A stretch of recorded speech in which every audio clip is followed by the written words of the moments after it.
Good morning 8th class. आज हम पढ़ेंगे बसंत भाग 3 और उसके पाठ 9 के बारे में, जो कि कबीरदास द्वारा रचित कबीर की साखियां हैं।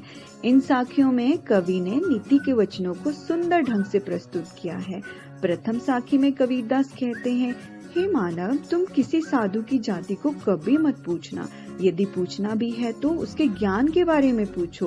कबीर कहते हैं, वर्ण व्यवस्था में कुछ नहीं रखा है, अतः जाति की उपेक्षा कर ज्ञान के बारे में पूछना चाहिए। दूसरी साखी में कबीरदास कहते हैं कि मनुष्य, तुम तलवार का मोल तोल करो, ना कि म्यान का। तुम तलवार खरीदो और म्यान की कोई चिंता न करो। तीसरी साखी में कबीरदास कहते हैं कि हमारे पास यदि कोई एक गाली आती है और उत्तर देते हैं हम, तो उसके अनेक रूप धारण कर लेती हैं वो गालियाँ। गाली को कभी नहीं उलटना चाहिए, उसे अकेला ही रहने देना चाहिए। कबीरदास कहते हैं, माला तो मानव के हाथ में घुमाई जाती है और जीभ मानव के मुख में घूमती है। मन चारों ओर विभिन्न दिशाओं में घूमता है, लेकिन यह मनुष्य को याद नहीं रहता। चौथी साखी में कबीर जी कहते हैं, कभी उस घास की निंदा नहीं करनी चाहिए जो हमारे पैरों के नीचे दबी हो, क्योंकि जब उसका एक तिनका उड़कर आंख में गिर जाता है तो मनुष्य को अत्यंत दुख और पीड़ा होती है। पांचवी साखी में कबीर नीति वचन देते हुए कहते हैं, हे मानव, इस विश्व में जिस व्यक्ति का कोई भी शत्रु नहीं होता, उसका मन शीतल होता है। अतः तुम अपना सारा गुस्सा एवं क्रोध त्याग कर सभी पर दया का भाव रखो। अब हम कबीर की साखियों की व्याख्या को जानेंगे। तो आइए हम पहली साखी की व्याख्या को जानें। जाति न पूछो साध की, पूछ लीजिए ज्ञान, मोल करो तलवार का, पड़ा रहने दो म्यान। कबीरदास जी कहते हैं कि किसी साधु संत की जाति कभी नहीं पूछनी चाहिए। यदि पूछना भी पड़े तो उसके ज्ञान के बारे में पूछ लेना चाहिए। किसी व्यक्ति से उसकी जाति या वर्ण ना पूछकर हमें उसके अंदर छिपे ज्ञान को जानना चाहिए। वही ज्ञान जीवन को उच्च बनाएगा। हमें तलवार का मोल भाव करना चाहिए, म्यान को वहीं पड़े रहना देना चाहिए।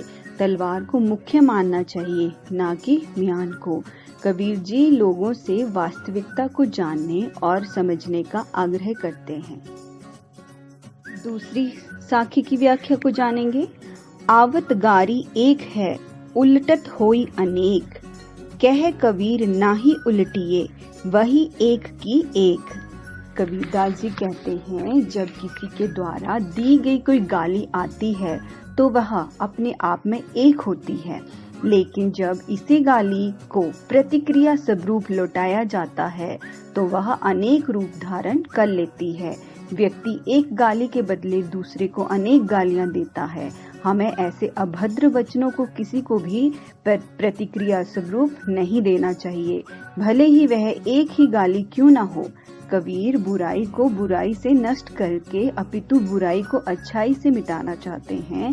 कबीर ने लोगों को सामाजिक मानदंडों से अवगत करवाकर उन्हें चेताने का प्रयत्न किया है। अगली साखी की व्याख्या को जानेंगे। माला तो कर मैं फिरे, जिभ ही फिरे मुँह माही, मनुआ तो दुह दिसी फिरे, ये तो सुमरिन नाही। कबीरदास कहते हैं कि भक्ति करने वाले किसी व्यक्ति की माला तो हाथ में घूमती है। माला को हाथों में पकड़कर उसके मन को घुमाया जाता है और साथ ही साथ जीभ मुंह के अंदर घूमती है। लेकिन मनुष्य का मन चारों दिशाओं में भ्रमण करता है। व्यक्ति का मन किसी एक स्थान पर स्थिर होकर नहीं रह पाता, इसलिए उसे चंचल कहा गया है। लेकिन फिर भी मनुष्य को यह याद नहीं रहता। वह भक्ति करने का प्रयत्न तो करता है, परंतु उसके मन में भक्ति का भाव नहीं होता। संत कबीर ने कहा है कि मात्र मानव का मन ही एक ऐसी चीज है जिसका कोई ठोर ठिकाना नहीं है। यह निरंतर गतिशील रहता है। कबीर ने मन की चंचलता को वश में करने के लिए कहा है। अब अगली साखी की व्याख्या को जानेंगे। कबीर घास ना नींदिए, जो पाऊ तली होई, उड़ी पड़े जब आँखी में, खरी दुहेली हुई। कबीरदास कहते हैं कि कभी भी हमें उस घास की निंदा नहीं करनी चाहिए जो हमारे पाँव के नीचे हो। हमें कभी भी अपने से निमन एवं गरीब लोगों की निंदा नहीं करनी चाहिए, क्योंकि जब घास का तिनका उड़कर आंख में गिर जाता है तो मानव को अत्यधिक पीड़ा एवं कष्ट होता है। कबीर कहते हैं, जब निमन एवं दबा हुआ व्यक्ति जागृत होता है तो वह स्वयं को कष्ट देने वालों को अत्यधिक कष्ट एवं पीड़ा पहुंचाता है।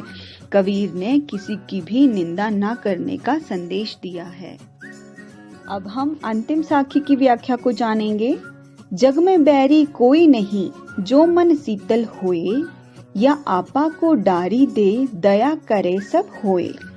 कबीरदास कहते हैं कि जब इस संसार में जिस व्यक्ति का मन शीतल है, उसका इस विश्व में कोई भी शत्रु नहीं है। शांत एवं धैर्यशील व्यक्ति किसी का शत्रु नहीं होता। हे मानव, तू अपना यह गुस्सा त्याग दे और सभी पर अपनी दया दृष्टि डाल दे। तुम सभी से प्रेम भाव से मिलो। कबीर मनुष्य को कहते हैं कि वह अपने क्रोध को शांत कर सभी से प्यार और सद्भावना से जीवन यापन करे। कबीर ने मानव को क्रोध त्याग कर सबसे प्रेम भाव से व्यवहार करने का उपदेश दिया है।